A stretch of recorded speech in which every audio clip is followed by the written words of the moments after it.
Good evening, everybody, and a warm welcome to this webinar, TB Surveillance under the National TB Elimination Program. I am your moderator for the session, Dr. Aparna Bhanushali, and we have our chief guest speaker, Dr. Sandeep Paraswadekar and Dr. Anirban Chatterjee. Could I get? So can I go to the next slide, please, Ranjan? Yeah. So this webinar is a collaborative effort by Thyrocare Technologies and Haystack Analytics. Thyrocare Technologies, under its Focus TB brand, aims to provide quality and affordable TB diagnostics to everybody who requires it. Haystack Analytics is an IIT based company, the aim of which is to simplify genomics. It provides end-to-end genomic solutions and provides as well as bioinformatic analysis. So with that, we will come to our agenda of the webinar. We will first have a presentation by our chief guest speaker, Dr. Sandeep Bharaswadekar. We will also have a presentation by our guest speaker, Dr. Anirban Chatterjee, and it will be then followed by a Q&A session. Kindly allow me to introduce our chief speaker for today's webinar, Dr. Sandeep Bharaswadekar. Dr. Sandeep is the regional team lead. He is the WHO TB technical support for the WHO TB technical support network, Western India. He also supports the WHO TB technical network for Rajasthan, Gujarat, Goa, Maharashtra for capacity building, implementation, mentoring, operational research, supervision, and other, etc. He is a public health professional by qualification with more than 20 years of experience. I welcome you, Dr. Sandeep Paraswadekar, and we look forward to a very exciting session on TB surveillance, which actually forms the TB surveillance. The data is so crucial in determining the national policies and strategies, and we look forward to a really interesting session from you. Our next speaker is Dr. Anirban Chatterjee. Dr. Anirban is the founder and CEO of Haystack Analytics, a leading startup in the field of genomic analytics, incubated at SINE IIT Bombay. Dr. Anirban has obtained his PhD from FMR Mumbai and has done his postdoc from University of Oxford, the UK. He's done an additional postdoc from the Technical University of Denmark. Dr. Anirban has been involved in TB research since more than 2 decades. He has been instrumental in the uptake of the whole genome sequencing test in UK and has been part of several multi-country studies as well as multi-centric studies. He has contributed valuable data in the field of tuberculosis research as well as in genomics and has enabled several solutions in bioinformatics. So again, I welcome Dr. Anirban Chatterjee, and just a few ground rules about the webinar format. We will have our Q&A session at the end of both the at the end of the sessions by both the speakers.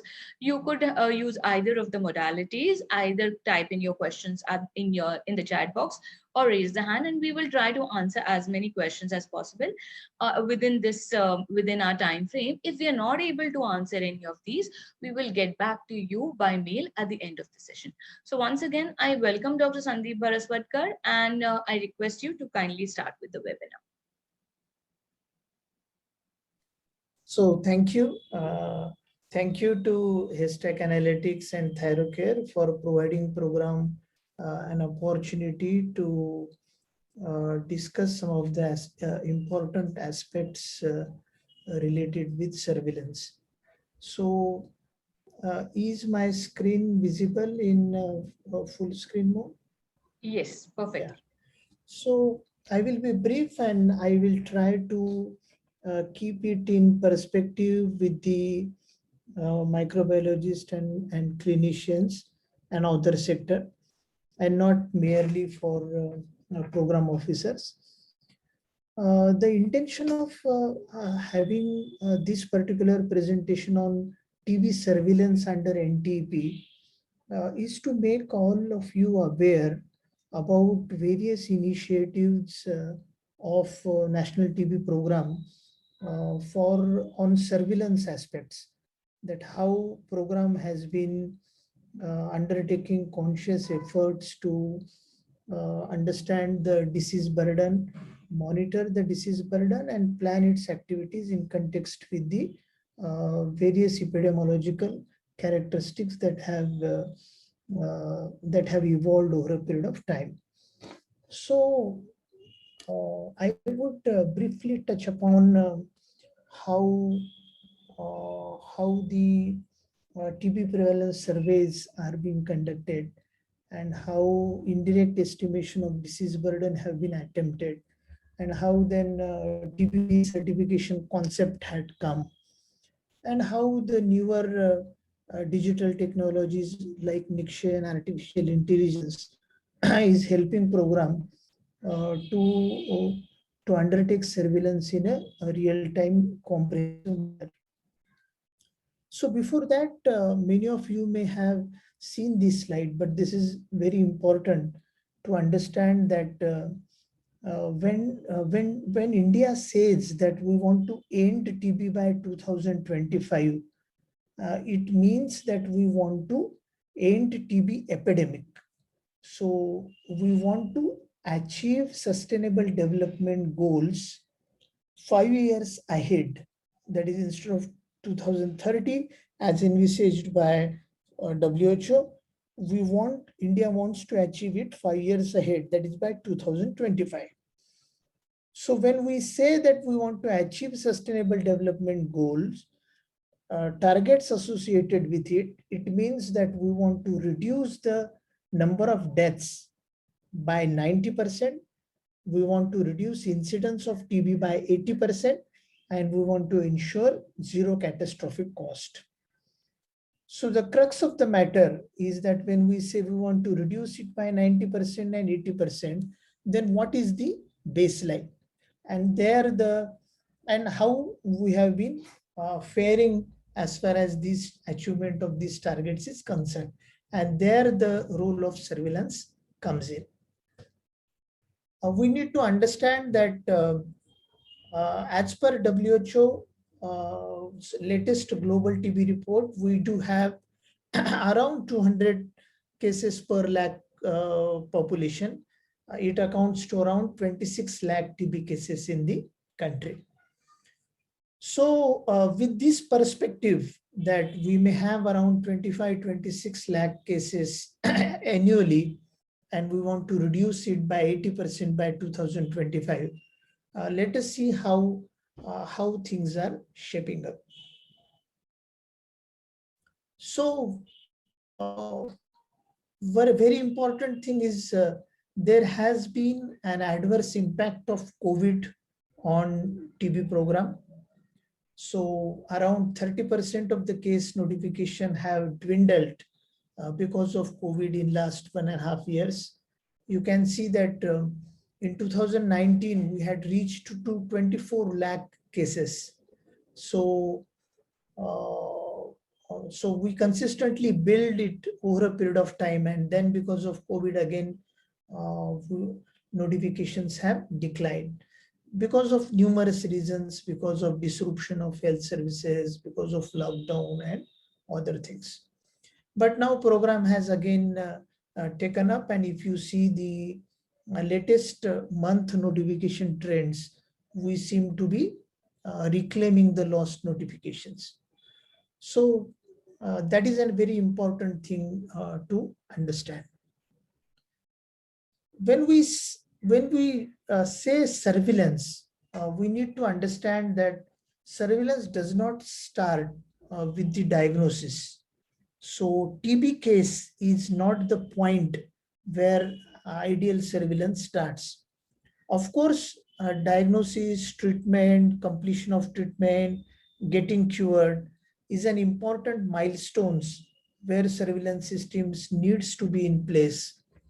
But before diagnosis, when the symptoms arises, that is a presumptive TB, that level is also an important. And before that, population level factors For example, comorbidity, for example, social risk factors, clinical risk factors. They also become very, very important as far as surveillance of TB is concerned. Because if we have a surveillance systems in place at each stage of transition of tuberculosis, or a care cascade of tuberculosis, then probably there lies an opportunity to prevent tuberculosis at each stage. So fortunately, especially since last 4 or 5 years, a program has made a tremendous progress in this regard. So as we know that programs, activities, and services are not restricted to diagnosis and treatment, but there are some public health responsibilities like patient support, engaging all healthcare providers, some of the aspects of prevention. You must have heard about TB preventive treatment being offered by the program. And now multi-sectoral approach, engaging communities, addressing non-specific determinants of TB have also come in a large way. So National TB program has not only been addressing biomedical or clinical aspects of tuberculosis, but also have been making a concerted efforts for public health actions as well as social determinants. And needless to say that surveillance systems need to be in place for these aspects also. And fortunately, program have initiated some of the efforts for that. So now when we discussed what is the global objective of end TB, what is end TB in India's perspective, and how COVID has impacted that, and how program has been making efforts on public health as well as social components. Now let us start discussing about some of the important aspects of surveillance. So you will all agree with me that surveillance is a major it is a major where we assess the progress in terms of how much is the burden of the disease, how it has been evolving, so that we can plan our activities, we can allocate resources, and corrective actions can be undertaken. So for years, the point of surveillance was a TB patients, but now we have surveillance data available at a presumptive TB level as well as for vulnerable population. So program has clearly shifted its attention from a patient level surveillance systems to population level surveillance systems. And though conventionally WHO has been putting in place a national level surveillance systems, in view of the various socio-demographic factors associated with tuberculosis and differentiated status as far as TB epidemic is concerned across states, we do have in place state level, district level, and we are intending to have a village level surveillance systems also in place. So in order to make this surveillance system comprehensive, we have involved private practitioners, we have involved chemists, we have involved medical colleges, and of course, public health facilities are a part and parcel of that surveillance system. So we do have a passive surveillance system in place. For example, whoever seeks care in any of the facilities, be it a public facility or a private facility, gets notified and gets into a surveillance system. So we do have a real-time data about the patients being registered either in the public sector or a private sector. You must be knowing that now TB is a notifiable disease. So private sector is also legally bound to notify TB cases. We do have an active surveillance system also in place. You may be aware that now we do seek data actively from pharmacies, from labs, and the cadre of staff of NTP actively goes to those facilities to seek the data, and we reconcile the data of labs, of hospitals, and ensure a unique notification system. So apart from passive and active, there is an advanced surveillance system which envisages that we go into the community, we map the community, we identify the vulnerable pockets, vulnerable population, we line list them, and then we periodically follow them for development of symptoms. So that becomes a predictive surveillance system, whereas vulnerability based surveillance is undertaken for development of tuberculosis. And needless to say that it helps to identify cases early, break the chain of transmission, and the epidemic transmission is averted. So these are the routine programmatic measures available for TB surveillance. Many of the experienced people must have heard about ART, annualized rate of transmission of infection, which we have followed for years. Now we have resorted to TB prevalence surveys, where we undertake a point prevalence of tuberculosis by undertaking a survey. And now there are some indirect surveillance methods and sentinel surveillance sites which are being thought of in order to augment the sensitivity of the surveillance system of tuberculosis. So very briefly, we would be discussing some of these. So the point which I want to impress upon you is that annual risk of TB infection, that the measure which we adopted in past, where TST was done to understand the infection in the community, that is considered to be less sensitive because of many technical logistic interpretation issues. Moreover, BCG coverage, comorbidities like HIV and diabetes have changed the perspective towards ARTI. So ARTI is being considered as a of low sensitivity as far as disease burden estimation is concerned.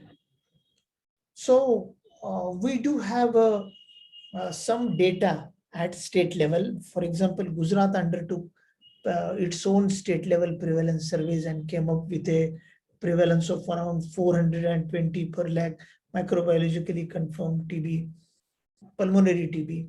So we do have some reference points on which we can build our surveillance system. And now 2 years back, we have started with a national TB prevalence survey costing around 100 crore rupees, where through which we are going to get a state level point prevalence of pulmonary microbiologically confirmed pulmonary TB cases. And we are going to get some of the other aspects like health seeking behavior. And we are also trying to understand what is the burden of infection by undertaking IGRA tests. So around 70% of the clusters are already finished, and we expect that in 2 to 3 months, this TB prevalence survey would be completed, and that would give us a more realistic measure of how much is the tuberculosis in the community as far as at a state level is concerned. But still there are many unanswered questions. For example, pediatric TB, for example, extrapulmonary TB, for example, clinically diagnosed TB, where we may not have a microbiological evidence, and then assessment of burden becomes very, very difficult. So now every presumptive TB is registered in NICSHE. So program has initiated efforts to understand the presumptive TB examination across various geographies, across various populations, and to identify that which are the high risk pockets in terms of presumptive TB, so that we can close the gaps at an early stage rather than at a disease stage. So we discussed about passive surveillance, we discussed about active surveillance, we discussed about predictive surveillance in the form of community interventions periodically being assessed. And then we discussed about TB prevalence survey, which is being undertaken by the program. So that is more about a direct estimation, that you go into the community and see how much is the disease. But you will agree with me that even if we get a TB prevalence of Maharashtra and TB incidence of Maharashtra, so Mumbai may have a different incidence and Bhandara may have a different incidence. So state level burden is not going to serve the purpose entirely. And that's where the indirect measures of surveillance becomes extremely important. And program has recently devised a good methodology for that. So I will briefly explain that. The concept is that we have got notifications from public and private. Now that notification can be compounded with the assessment of the drug cells that is being happening. So if a drug cell is considered as a surrogate marker of the number of patients be there in the community, we may get a rough assessment of the extent of TB burden and the reach of TB notification systems, and that can guide the program policies.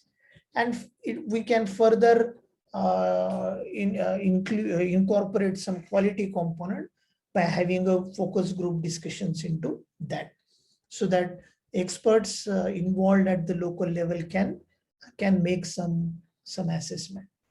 So this particular methodology was very successfully implemented in 2020 in the form of subnational certification of TB-free status. So the concept is that districts opt for that, and districts are evaluated, and then they are evaluated whether there has been a decline in incidence, and depending on the extent of decline, the states and the districts are awarded with a TB-free status. So we have 10 more minutes, so we will discuss in brief about this TB-free certification mechanism. So we have a three-pronged approach. In one, we ensure that the quality of implementation is good. So we see the program performance in that. If the program performance is seen satisfactory, we see the drug cell data. We take it from drug inspector, we take it from clearing and forwarding agency, we take it from private chemists, and we see how many patient months treatment is being disbursed in private sector. We add that with our total notification and see the extent of reporting in that particular districts. And to make it more objective, we undertake TB prevalence surveys in that district, where a statistically significant sample is reached by house to house surveys, and they are all presumptive TB are undergo a NAT. So this particular exercise gives us direct, so estimated incidence by direct method, indirect method, and by drug cell.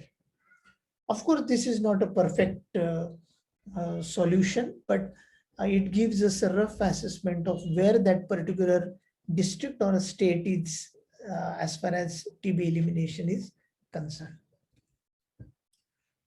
So few examples of Kerala that how Kerala is moving and how we are objectively assessing how Kerala is moving towards TB elimination. If you see on the left side from 2015 to 2019, presumptive TB examination rate is increasing. So more and more number of people are being tested. And on right side, green line diagram suggests that the number needed to test. So in order to detect one TB case, more and more number of persons need to be tested. So that is an indirect marker that the disease burden of tuberculosis may be declining in that particular community. So same can be done based on the drug sales. For example, the private drug sale in Kerala has significantly declined per lakh population from year 2015 to 2019. And same about focus group discussions. So the point which I want to make is that apart from TB prevalence survey and apart from indirect estimation like chemist drug surveillance, we can also use programmatic data, for example, presumptive TB, for example, notification, for example, number needed to test, to estimate whether the disease burden in that particular locality is on declining trend or not. So we discussed about TB prevalence survey. We discussed about TB-free certification methodology. Now, concept of predictive surveillance. For example, instead of approaching the entire population, if we can find out vulnerable population, only diabetic, only HIV, only malnourished, only slum dwellers, only bricklane workers. So institutional settings like prisoners. So where we know that tribal population, where we know that the prevalence of tuberculosis is significantly higher. So if we can selectively reach them, then probably we can get the numerator as well as denominator. This is a classic Kerala example of one of the villages which found out that only 10% of the population is vulnerable. So if I am a program officer, I may need to focus only on that 10% population so that I know amongst whom are the maximum cases going to occur. And then I can plan my interventions of preventions to that population. So this is a very, very good initiative started by the program. Age-specific notification rates is also an important surveillance methodology.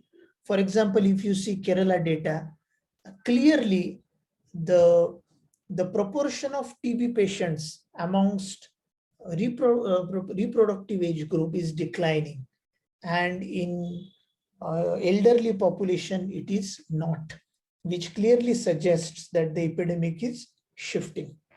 So these measures can be adopted for doing the TB related surveillance.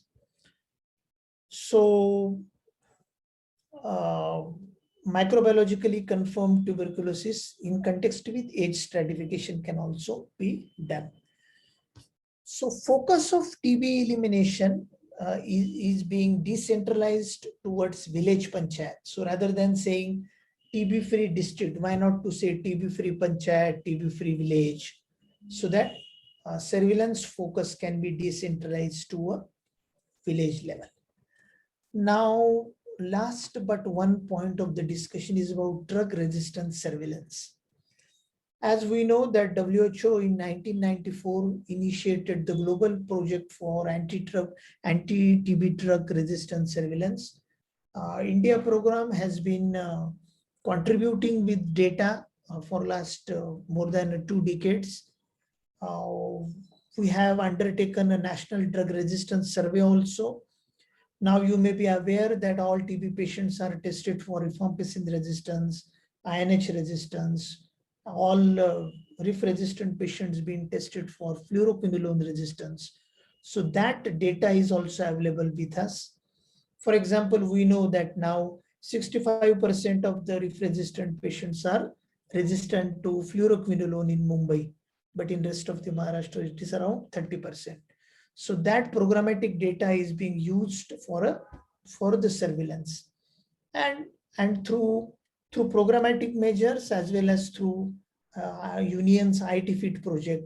Now whole genome sequencing is also incorporated, and program intends to build the uh, next generation sequencing and whole genome sequencing under TB for assessing the transmission dynamics. So I think Dr. Anirvan will share the study undertaken by himself where he and his team tried to understand the how epidemic has been transmitted in the community at molecular level. So epidemiological surveillance, molecular surveillance, and social and economical factors, surveillance of those factors together will lead us to a comprehensive surveillance under TB program. So this is a very good data which we do have at a state level, which suggests that in India, around 28% of the patients are resistant to any of the drugs. So these are some of the evidences that helped us to devise policies of having upfront INH resistant to all TB patients, which we were not having earlier. So this is a very good example that how we have used the data and surveillance systems for programmatic decision making. Last point is about Nikshay-based surveillance.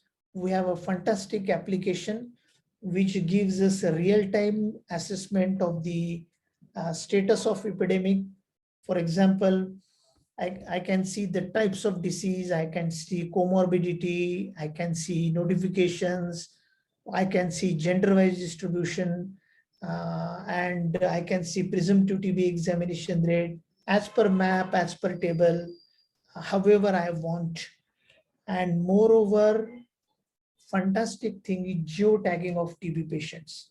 So program has in place hotspot mapping, where in a real time, a program manager comes to know the distribution of TB cases in the community.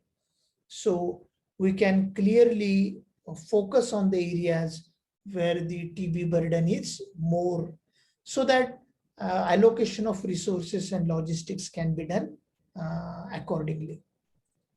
And now program has collaborated with various agencies for use of artificial intelligence, so that this data can be systematically used for clinical decision making as well as for program-based decision making.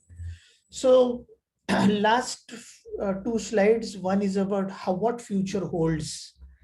Future holds that we intend to undertake district level TB prevalence surveys in a selected districts for TB-free certification. Moreover, we intend to have sentinel sites for surveillance, so that we come to know how the epidemic is progressing. And periodically, we intend to undertake TB prevalence surveys, though it may be costly, to get an understanding of what is the point prevalence of tuberculosis. So program has been thinking of having interoperability between applications, so that we are benefited not only from TB program and health program, but from other departments also. Artificial intelligence is also being used. Mathematical modeling is also being used to assess the status of epidemic, and molecular typing to evaluate the spread of DRTB patients. So that molecular epidemiology is also being attempted. So these are very initial days for that, but concrete steps are being undertaken. So program has do have 4 whole genome sequencing facilities across country, which will be built over a period of time. So we discussed something about active surveillance, passive surveillance, uh, predictive surveillance. We discussed about a global plan of ending TB. We discussed about sustainable development goals. Then we discussed how TB prevalence surveys are being attempted. And then we discussed about how disease-free certification, indirect estimation of TB is being done. And we discussed how Nikshay is helping us uh, for surveillance, and we discussed about drug resistance surveillance, which is a very, very important component being attempted. So last slide is how we are going to do it in 2021. We understand that intersectoral coordination is vital. So with postal department, with railways department, with social welfare department, we are building bridges with all departments. We are trying to overcome the obstacle of COVID in order to get the program back on track. We are trying to scale up TB preventive services, TB preventive treatment services, and new drug resistant TB guidelines, which are very, very ambitious. And we are trying to involve health and wellness centers and generate a people's movement in the form of TB Mukt Bharat. So this was in short about how program has evolved as far as surveillance systems is concerned, and how future beholds for National TB program, and guide the various other programs, not only in India, but also globally. So with this, I thank Histech Technologies as well as Thyrocare for giving me an opportunity. Thank you. Back to Dr. Aparna, please. Thank you, Dr. Paraswadkar. It was a wonderful talk. It gave us a beautiful insight into all the strategies and all the surveillance data and the targeted strategies that are enabled because of the surveillance data.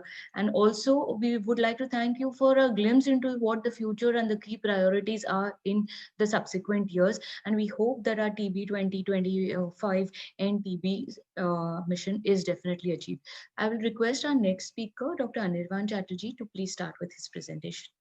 It's really nice to be speaking after you, and thank you for referring to the work that we did together.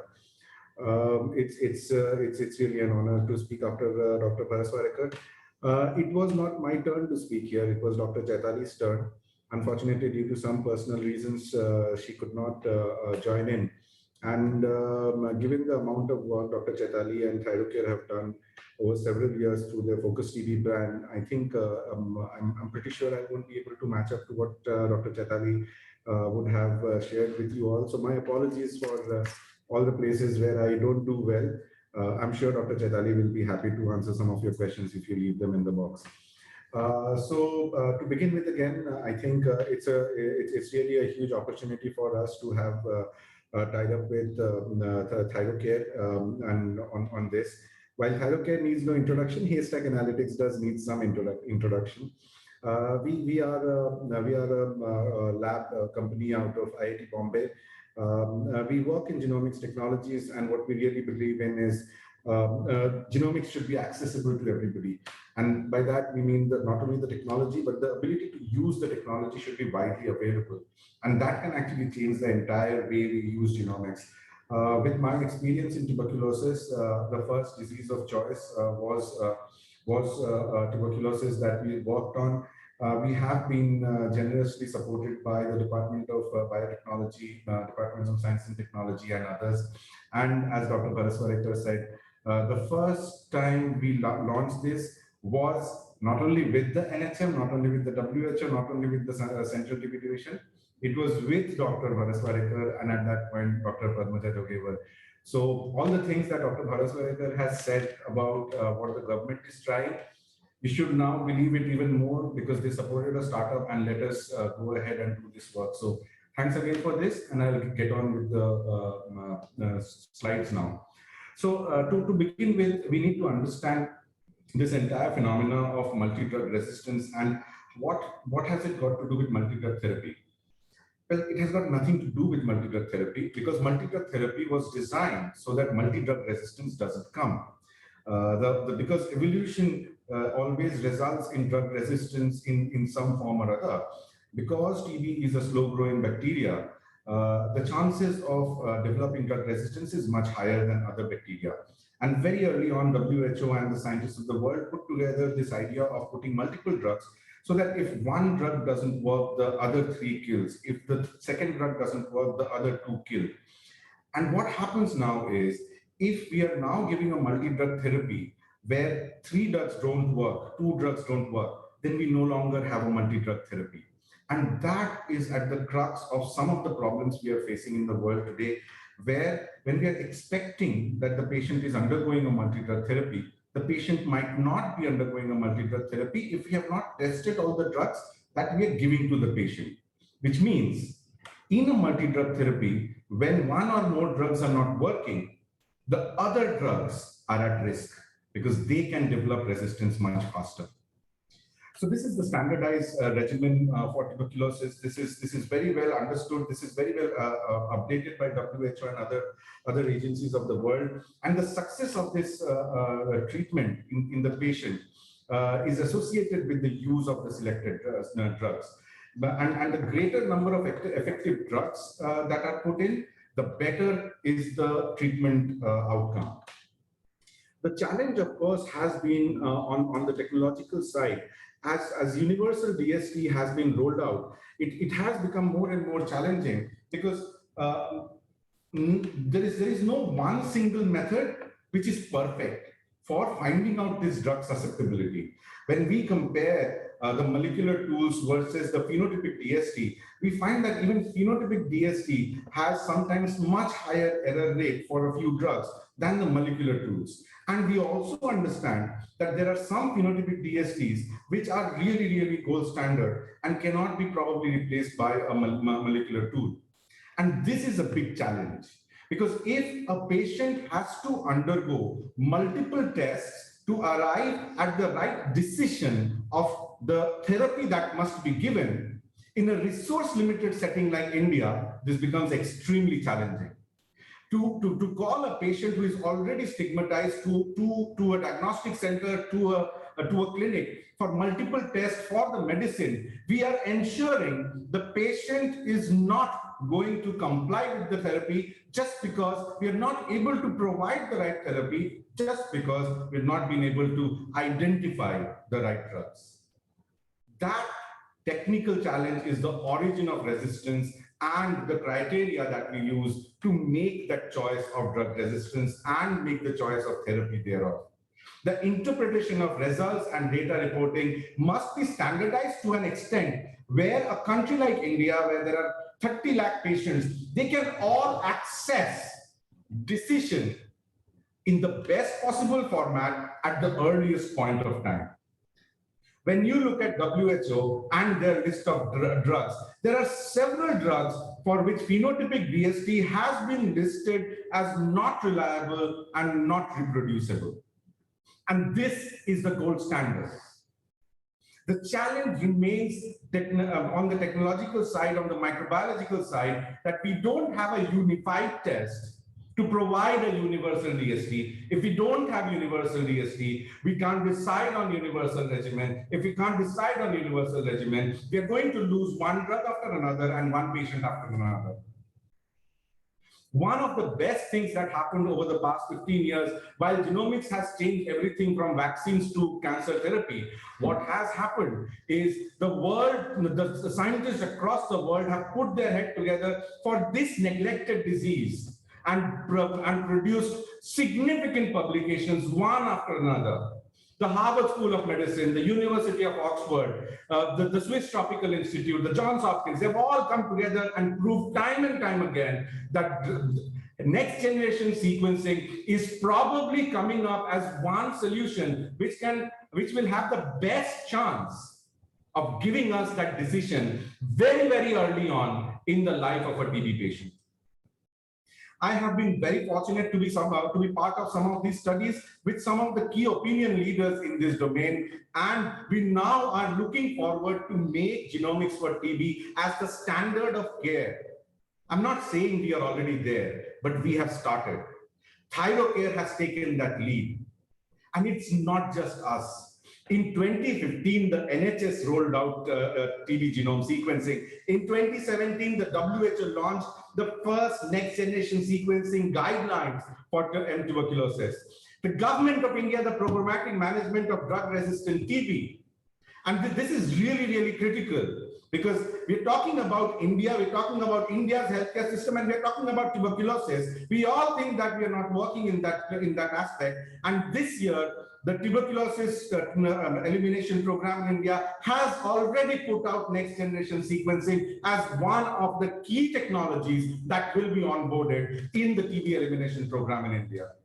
As far back as 3 years back, the preparations have started with 6 sites in India already doing TB genome sequencing to understand its implications on surveillance, to understand its implication on drug resistance. Just a few days back, the WHO brought out the updated catalog for tuberculosis. Right now, we are already looking at 18 drugs that the WHO has put out, which can be used for identified drug-resistant tuberculosis using next-generation sequencing.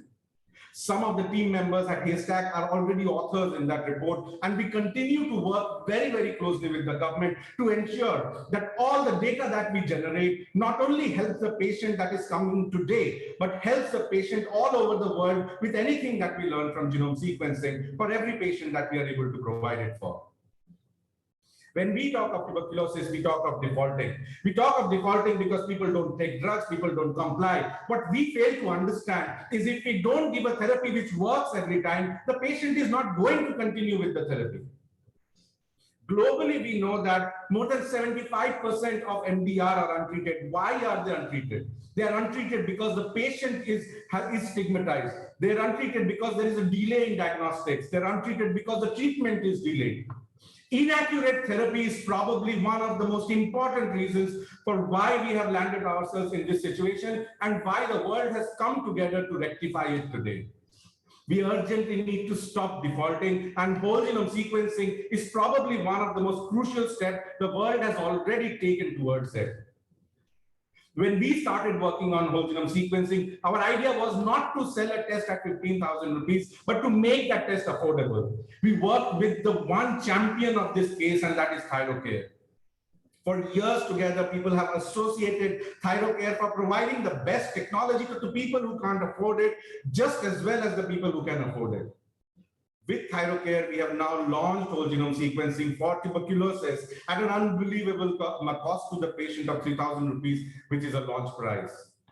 The values on the negative predictive value, the positive predictive value are just like any other molecular test, because whole genome sequencing is molecular to the next level. And it is now being done in a lab which is ISO accredited, NABL accredited, CAP accredited. They already do GeneXpert, LPA, LDST. And today, the whole genome sequencing is available in that same lab, which does more than 10,000 tests for the government, just that one lab.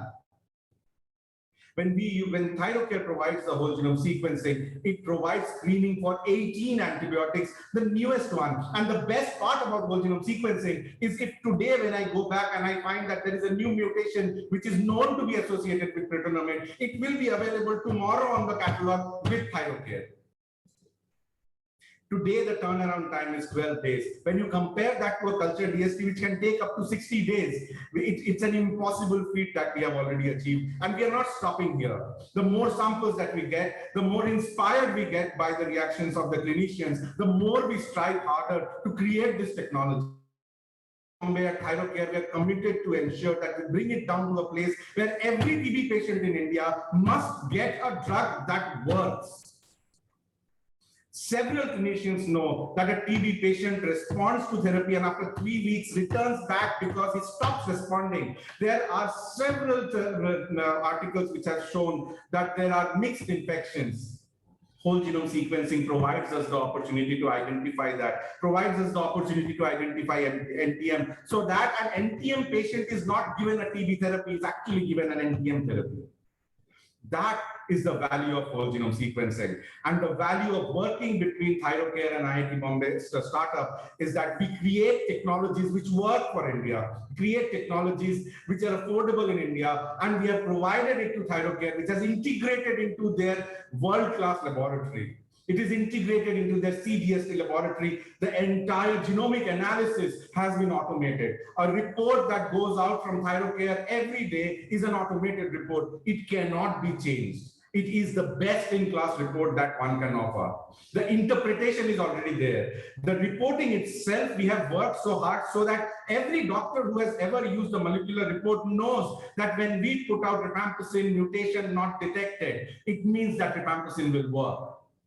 For doctors who want an even quicker identification with large number of TB patients, that they say there's an antibiogram which clearly states that these are the drugs which are in the red and cannot be used for that patient. You must choose drugs from the green, which works best for the patient with the least amount of side effects that is possible. This is the kind of report we want clinicians to use today for treating their for treating their tuberculosis patients. We don't want the clinician to worry whether it's a mutation or a variant or a polymorphism. We just want the doctor to understand that these are the drugs based on the WHO list that work. Dr. Bharaswadekar was talking about the surveillance. When we did the first study, this is the beauty of whole genome sequencing. When we do the whole genome sequencing of a patient today, we detect the drug resistant for that patient. We diagnose the patient with the right kind of tuberculosis that the patient has, but we also discover the new mutation. Large number of mutations which we keep on analyzing at the back end provides us the ability to suggest the system to that we have found a mutation in a patient which seems to be in a drug resistant clade, which means we don't have to wait for 6 years for a clinical study to come out and tell us that there is a new mutation which goes for drug resistance. For every patient that we treat on whole genome sequencing, the patient itself is providing tremendous value for the next patient that comes in with the new mutation that we detect. So where can you clinicians start using it? If I were asked, whole genome sequencing should be done for every patient, but I understand very well. I've worked that this is not possible. I've worked in the slums of Dharavi. I've worked in several rural locations. I know it is not possible. I know despite all our efforts, it's still not accessible to a large population. But at least every TB patient which is rifampicin resistant on GeneXpert, can't we get them into a whole genome sequencing test?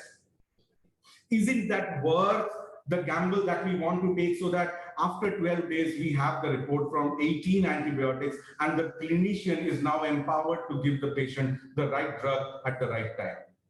We think all presumptive MDR cases, all retreatment cases, all relapse cases must undergo whole genome sequencing as a screening test before the doctor takes the plunge in.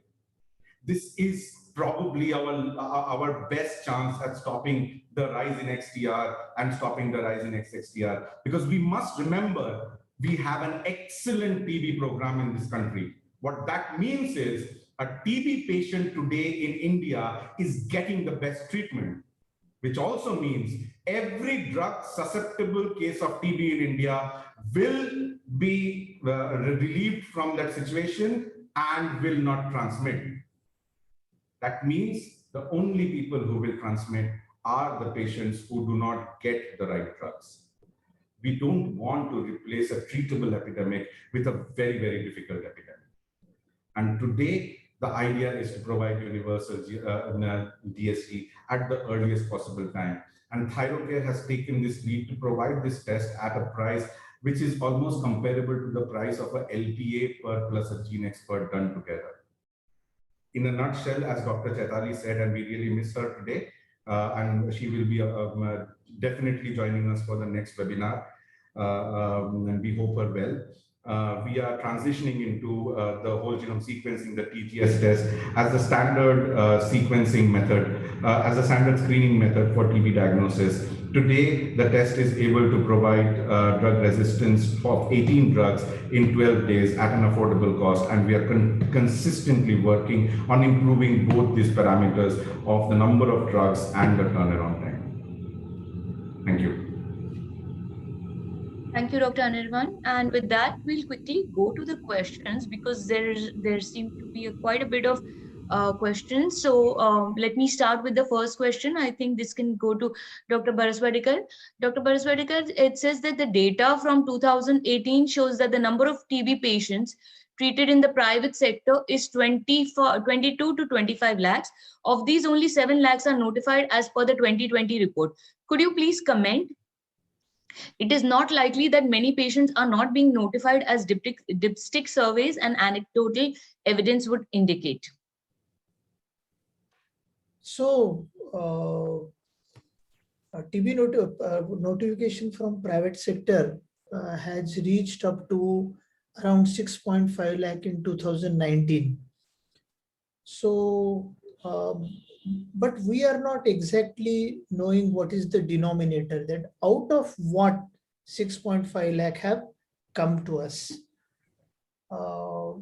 But we do have some indirect evidence which suggests that around 60 to 65% of the patients, we have a community-based survey which is published in international journal.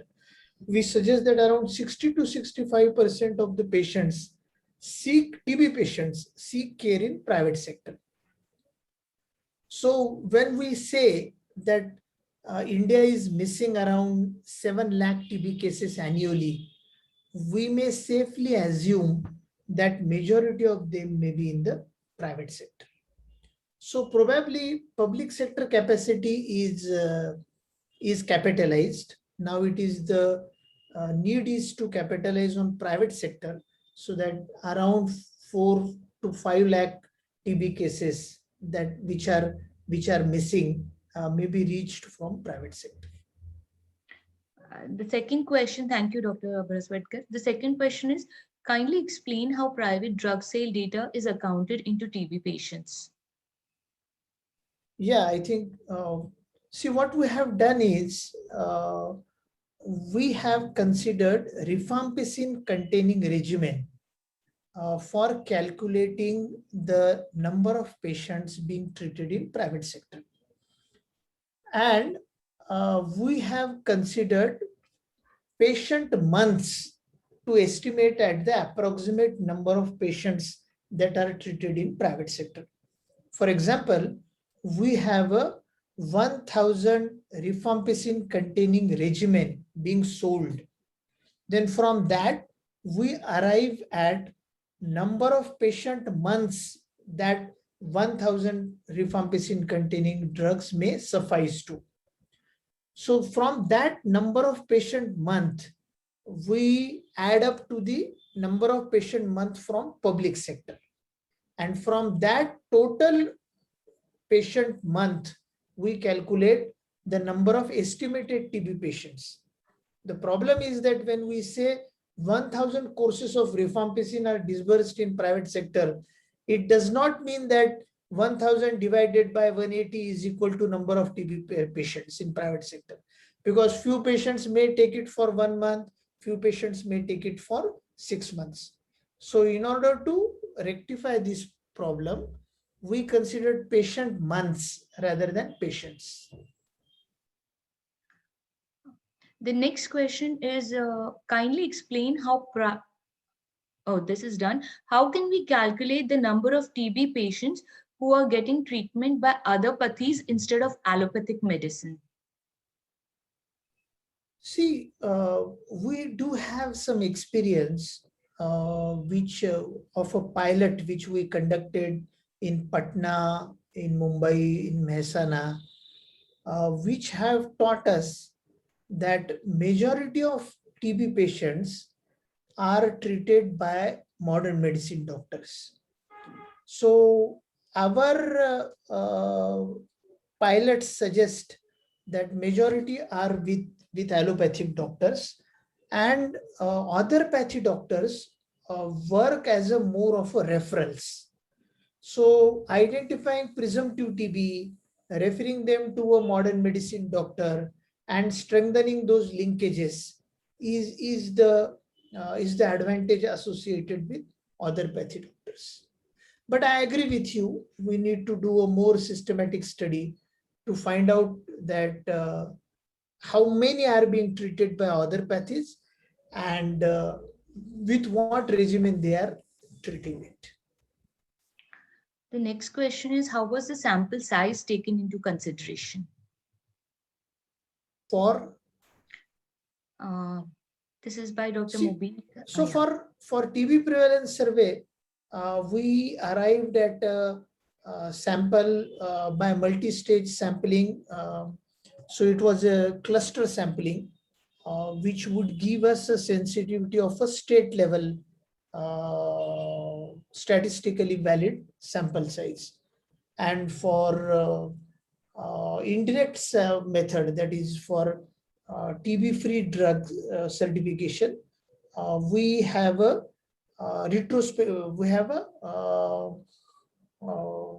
we have adopted the strategy where minimum number of 30 TB patients has to be diagnosed, and till we diagnose 30 cases, all population will be screened.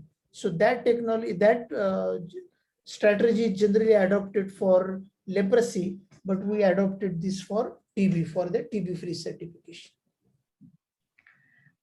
In your experience, what is the prevalence of H resistance, isoniazid resistance, in RIF sensitive patients, and what about E and Z resistance in RIF sensitive patients?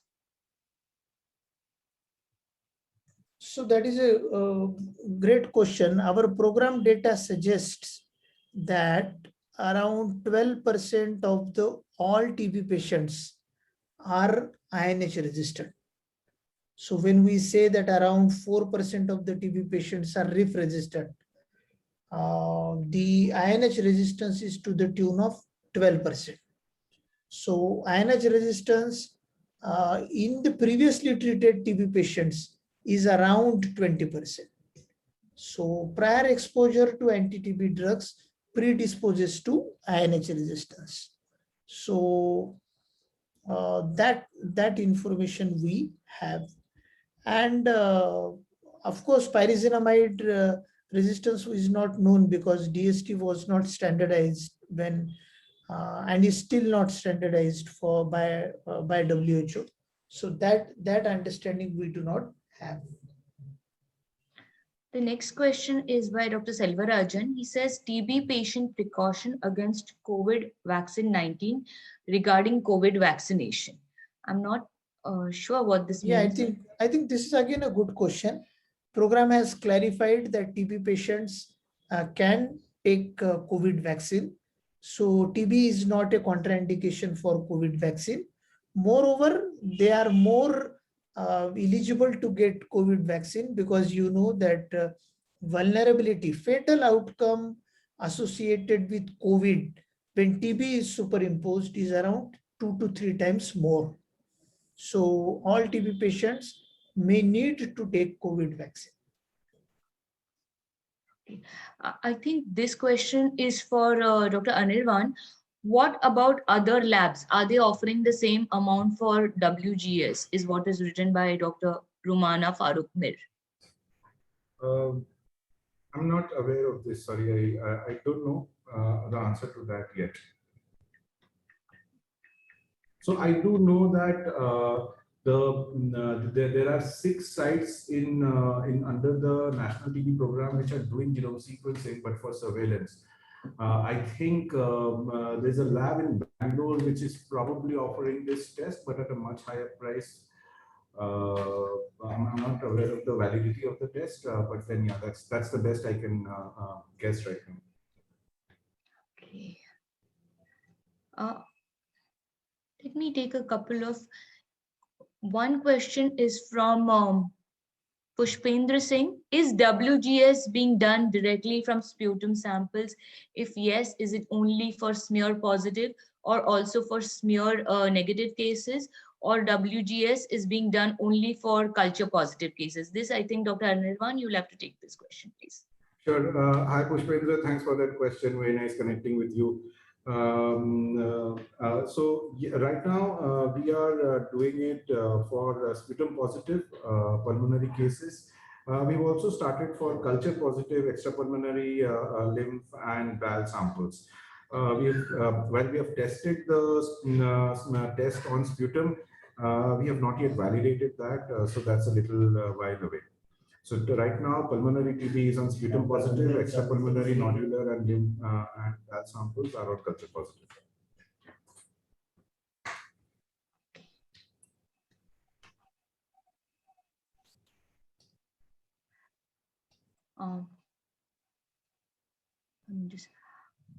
How, this is again by Dr. Okay. This question is from Saumik Majumdar. How awareness can be increased in remote villages as malnutrition is over everywhere? Yeah, so that's why now TB Mukt Bharat or Jana Andolan has been initiated. So you may be aware now, all the children who are admitted at nutritional rehabilitation centers are X-ray is done for those children and they are tested for tuberculosis if they are symptomatic. Number two, nutritional counseling has been incorporated for all TB patients. Now we have a checklist by which we can assess the nutritional status. Now, under ICDS, all SAM-MAM children are severe and acute malnutrition children are tested by a medical officer, screened by a medical officer, and they are tested for tuberculosis if symptomatic. But yes, this is a larger problem and we need more community interventions to address those. Dr. Anirvan, there's one question which is for you now. In a phenotypic method, an isolate is said to be resistant when more than 1% of isolate in the inoculum is resistant to a critical concentration of the drug. What would be its molecular equivalent? I think this is from Dr. Ashok Ratan. Right. I think Pushpendra has also seen my reply to that. So yes, Pushpendra, 98% of the reads belonging to either the mutation or the variant, we will the mutation or the non-mutation. So for others to explain that answer, when we do sequencing, in next generation sequencing, every position of the genome is sequenced an X number of times. That is called the depth of sequencing. And this is one of the reasons why there's a lot of confidence when we do sequencing. So if you imagine then one position is sequenced, say 100 times, it's called a 100x step. So when we call a variant or a non-variant, we have to ensure that it is there is a certain threshold that it crosses so that we can call it confidently. So right now it is 2% variability is something which is flagged off, and it becomes difficult to call that position, and which is then reconciled with analysis to figure out if the variant, if the minor variant, so to say, is because of a mixed infection, or is because of sequencing artifact. But then this is not something that is put out in the report. These are based on what are called as the GATK guidelines by the Broad Institute of calling variants from sequencing data. Thank you, Dr. Anirvan. This is one last question that we will take, and all the other questions we will be answering over mails and sending the responses to all attendees. This would actually, I would ask both the participants to answer both our guest speakers to answer this question. This is my question would be, what would be the treatment of XRD patients if they are resistant to bedaquiline, delamanide, and other new drugs. We can't leave patients like that. So what would be the agenda of NTEP for treatment of XRD patients? Dr. Aparna, I think you mean XDR. Yeah, sorry, XDR. Dr. Bharat Swadekar, this is all Yeah. yours. So as per our PMDT guidelines, we do have a replacement sequence. So if 3 of the 5 first A and B category second line drugs cannot be given either because of resistance or because of adverse drug reactions, then drugs from C group can be given. So that starts with delamanide, and then amikacin, and then with imipenems. So in case bedaquiline, cycloserine, clofazimine, linozolid, these drugs cannot be given because of obvious reasons, then we may replace with other available second line anti-TB drugs, where PAS is also included as a last resort. So clinicians at DRTB center take that decision, but generally it is considered that at least four second line anti-TB drugs which are sensitive may be administered to the patient.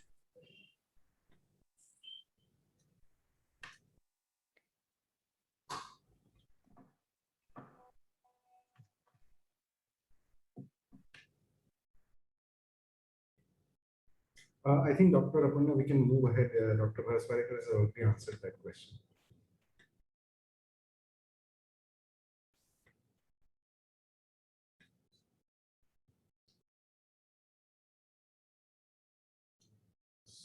Sorry, there's one question. I was on mute. How to send the samples regarding collection? Dr. Anirvan, would you want to take this? Please take this question. This is regarding the WGS, how to send the samples. I'm not sure. I can't take this. Dr. Chaitanya would have been able to take this question. Anybody from the Thyrocare team would like to pitch in? Sure.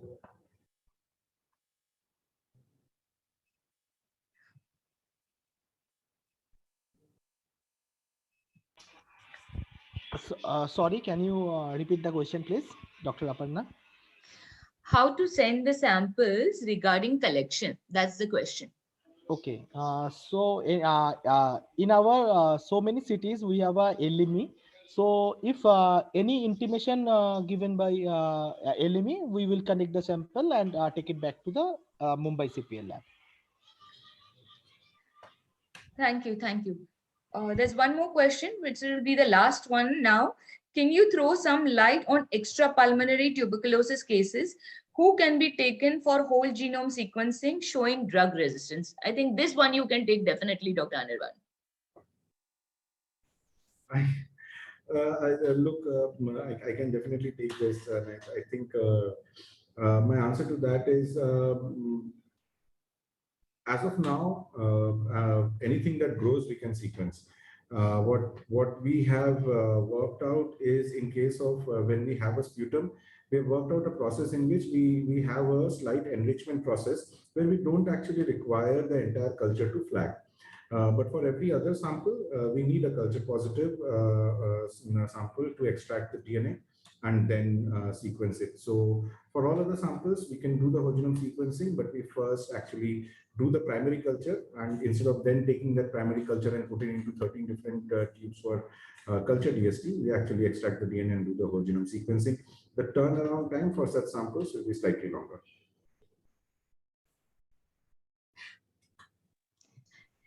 So there are still a lot of questions which are still pending, but considering that we have already overstepped our time, I would like to thank both the speakers, Dr. Sandeep Bharaswadkar and Dr. Anirvan Chatterjee, for such a wonderful and enthralling session. And we will continue this into our subsequent webinars. Thank you so much. Thank you very much. Thanks. Thank you, Dr. Bharat.